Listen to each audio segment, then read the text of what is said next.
Hey, I'd like to welcome you to another episode of the Mission Matters Money podcast, your source for everything money. I'm your host, Adam Torres. You can follow me on Instagram at AskAdamTorres to keep up with my book releases, book tour schedule, signings, all that other good stuff. Always love to connect with you there. And as always, if you'd like to apply to become a co-author of one of my upcoming books, just head on over to the website, moneymatterstoptips.com, and click on Become an Author to apply.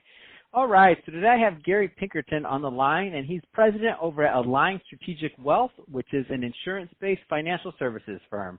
Gary, welcome back to the show. Hey, thank you very much, Adam. As always, I am honored and pleased to be with you.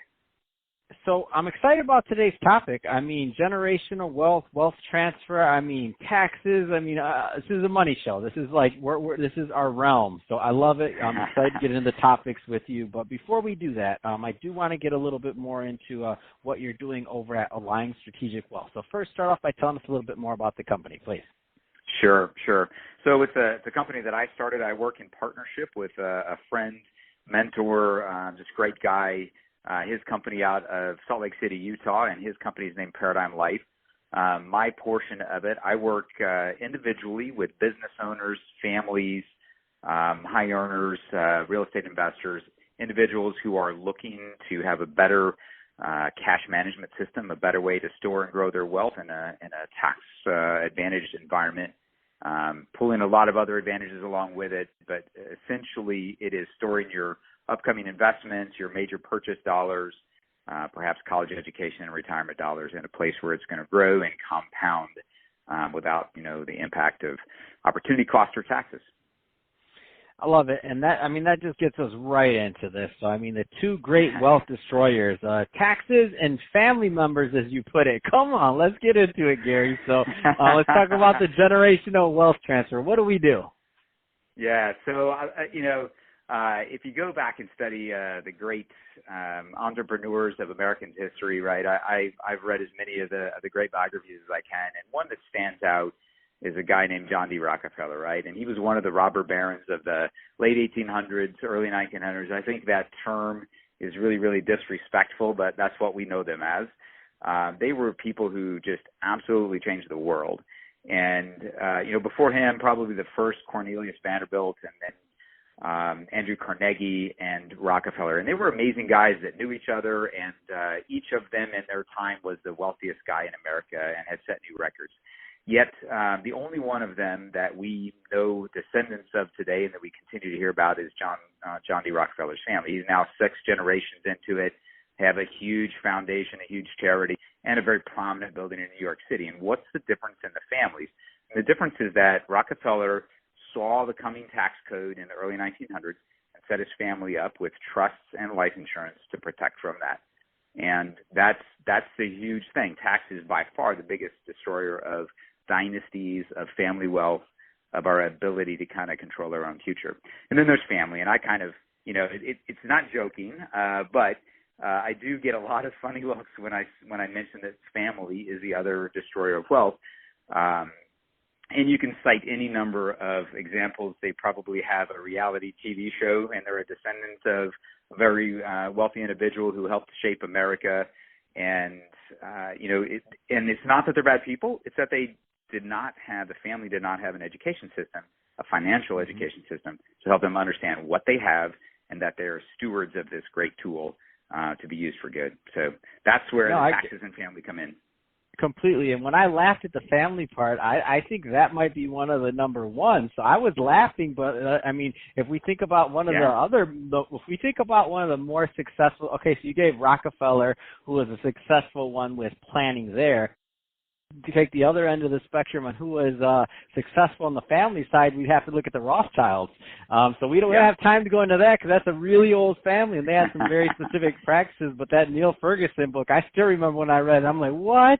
Like, that's how you keep. It's something else. But so that being said, let's take it a step further. So who should be thinking about generational wealth transfer? Because I think a lot of times people use examples like we just did, so Rothschild, Carnegie, Rockefellers. But how does the saying go? I'm no Rockefeller. Well, if you're not a Rockefeller, should you be thinking about this generational wealth transfer?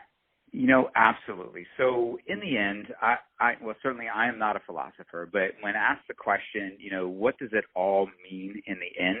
Well, most people will say it's about the time I spent with my family, but what do you do in that time, right? So you're creating memories, but I think also any of us who feel like we added value to this world want to pass it on to people who will listen.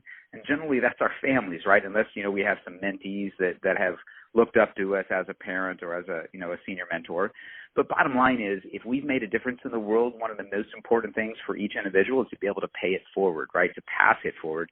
That's how you leave the impact. It's not with just open dollars, right? Those dollars can destroy as easily as they can create. So I believe that anyone who has something that they want to pass forward to the rest of the world does so through their caring and loving children they're receptive to it.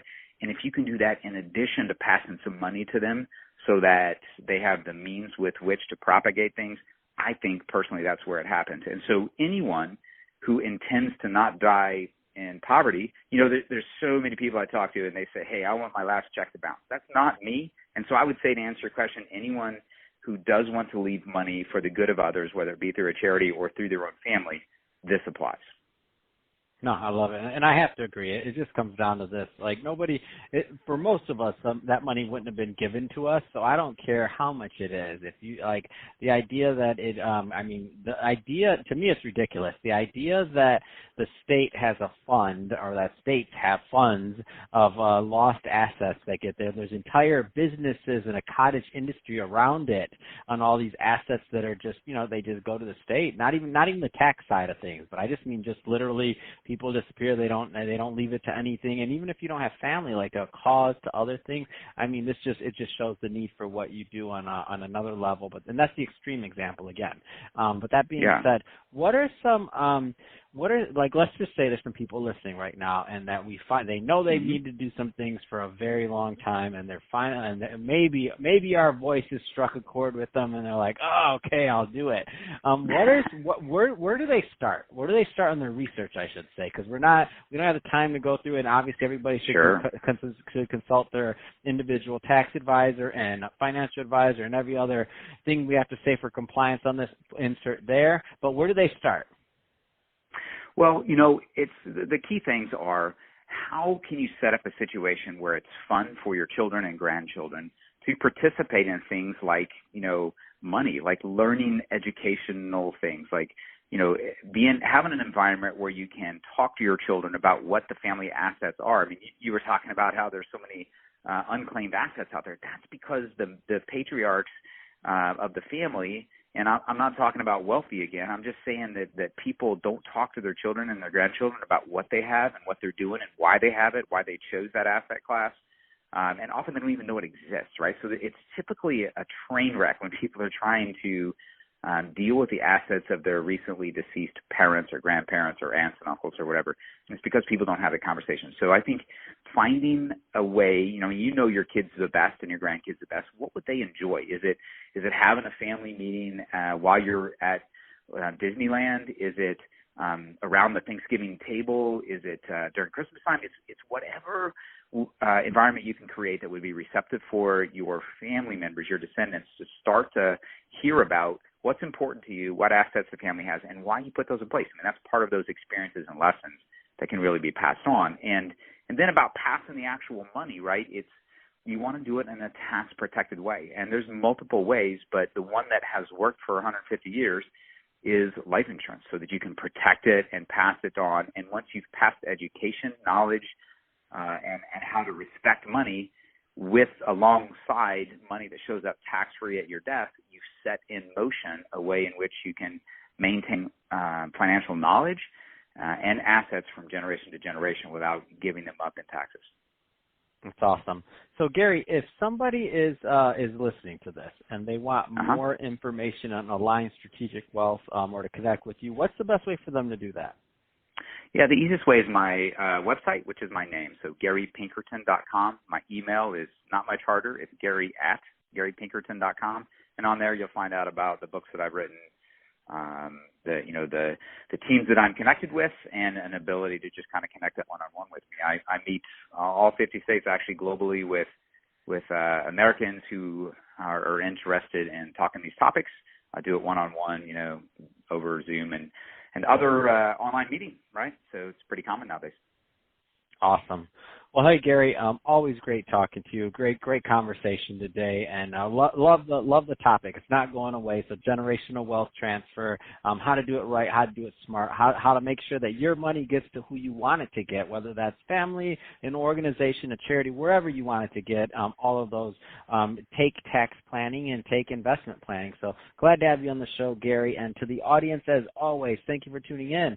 Without you, there is no show. So keep listening, subscribe, do all that great stuff. And if you're watching this on our YouTube channel, Mission Matters Money, don't forget to hit the subscribe button there and leave some comments in the comment section of this video. Love to hear your thought process on generational wealth transfer, and let's keep the conversation going. And Gary, thanks again for coming on the show. Yes, sir. It was a true pleasure. Thank you.